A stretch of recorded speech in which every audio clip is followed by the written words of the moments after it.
Breaking news చూస్తున్నాం. క్రమశిక్షణ committee ఇచ్చిన నోటీసులపై వివరణ ఇచ్చారు కాంగ్రెస్ నేత చిన్నారెడ్డి. గాంధీ భవన్ కు వెళ్లిన ఆయన క్రమశిక్షణ committee vice chairman Shyam Mohan ను కలిశారు.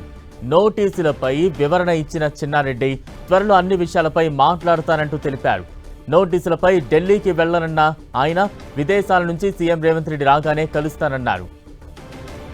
ఇక తాజా అప్డేట్స్ అందించేందుకు మా ప్రతినిధి ప్రతాప్ సిద్ధంగా ఉన్నారు. ప్రతాప్, బలరాం, తెలంగాణ కాంగ్రెస్ లో క్రమశిక్షణ కమిటీ వరుసగా నోటీసులు ఇస్తున్న పర్వం అయితే కొనసాగుతుంది. దానికి సంబంధించి కూడా ఈ మధ్య కాలంలో మనం చూడొచ్చు. కొండా సురేఖ ఎపిసోడ్ కానీ చిన్నారెడ్డికి వీరందరూ కూడా ముఖ్యమైన నేతలకంతా కూడా ఎవరు పార్టీ లైన్ దాటారనుకున్న వారందరూ కూడా వరుసగా నోటీసులు ఇస్తున్న పరిస్థితి అవుతుంది. వారికి నోటీసులు ఇచ్చి కేవలం 3 రోజులు మాత్రమే సమయం ఇవ్వడం జరిగింది. అందులో భాగంగా చిన్నారెడ్డి ఈ రోజు 3వ రోజు ఈ రోజు ముగుస్తుంది. సాయంత్రానికి గడువు ముగుస్తున్న నేపథ్యంలో ఆయన గాంధీ భవన్ కు రావడం జరిగింది. గాంధీ భవన్ వచ్చి ఈ క్రమశిక్షణ కమిటీ చైర్మన్ మల్రవి కోసం వెయిట్ చేసినప్పటికీ మల్రవి రాకపోవడంతో ఆయన వైస్ చైర్మన్ శ్యామ్ మోహన్ కు నివేదిక అందజేయడం జరిగింది. 3 గంటలకు క్రమశిక్షణ కమిటీ మీటింగ్ ఉంటుంది కాబట్టి ఆ లోపే క్రమశిక్షణ కమిటీకి మీటింగ్ కంటే ముందే నోటీసులు రిప్లై ఇవ్వాలన్న ఆలోచనతో ఆ నోటీసులకు రిప్లై ఇవ్వడం జరిగింది. శ్యామ్ మోహన్ కు క్రమశిక్షణ కమిటీ చైర్మన్ వైస్ చైర్మన్ గా ఉన్న శ్యామ్ మోహన్ కు ఆ నోటీస్ రిప్లై కాపీ అందజేసి గాంధీ భవన్ నుంచి వెళ్ళిపోవడం జరిగింది. అయితే ఆ మీడియాతో మాట్లాడేందుకు చిన్నారెడ్డి కాస్త నిరాకరించారు. ఆయన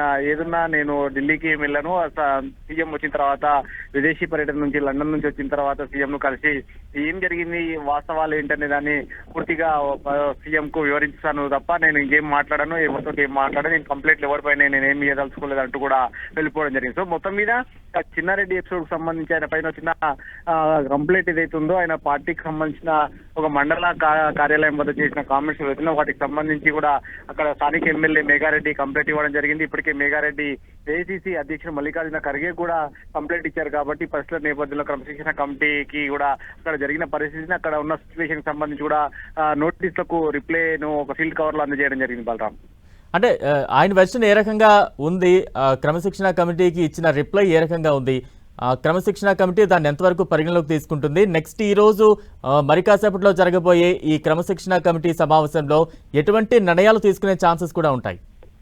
ఎస్, ఇప్పుడు క్రమశిక్షణ కమిటీ మొత్తం రీసెంట్ గా 3 నేతలకు నోటీసులు ఇవ్వడం జరిగింది. ఆదిలాబాద్ లో కంది శ్రీనివాస్ రెడ్డి గాని, కొండా సురేఖ కూతురు చేసిన కామెంట్స్ సంబంధించి కొండా సురేఖకు, చిన్నారెడ్డికి ఈ 3కి నోటీసులు ఒకే రోజు అందజేయడం జరిగింది. అయితే ఈ నోటీసులకు సంబంధించి కూడా క్రమశిక్షణ కమిటీకి అందరూ కూడా రిప్లై ఇస్తున్న పరిస్థితి. నోటీసులు వచ్చిన మొదటి రోజే కొండా సురేఖ ఇప్పటికే మనం చూడవచ్చు, ఆమె రిప్లై ఇస్తూ కూడా తన కూతురు చేసిన వ్యాఖ్యలు తనను దాన్ని ఆ విధంగా నోటీసులు ఇవ్వడం కరెక్ట్ కాదు, రిప్లై వెనక్కి తీసుకోవాలి నోటీసులు అన్నట్టు కూడా ఆమె చెప్పిన పరిస్థితి. ఇప్పుడు చిన్నారెడ్డి అయితే దానికి సంబంధించి అక్కడ ఉన్న సిచ్యువేషన్ సంబంధించి కూడా వాటికి సంబంధించి కూడా డీటెయిల్ గా ఫీల్డ్ కవర్ లో అందజేశారని కూడా చెప్పడం జరిగింది. దానికి సంబంధించి కూడా 3 గంటలకు జరిగే కమిటీలో డిస్కషన్ చేసి ఒక నిర్ణయం తీసుకునే అవకాశం ఉంటుంది. Right, thank you Pratap.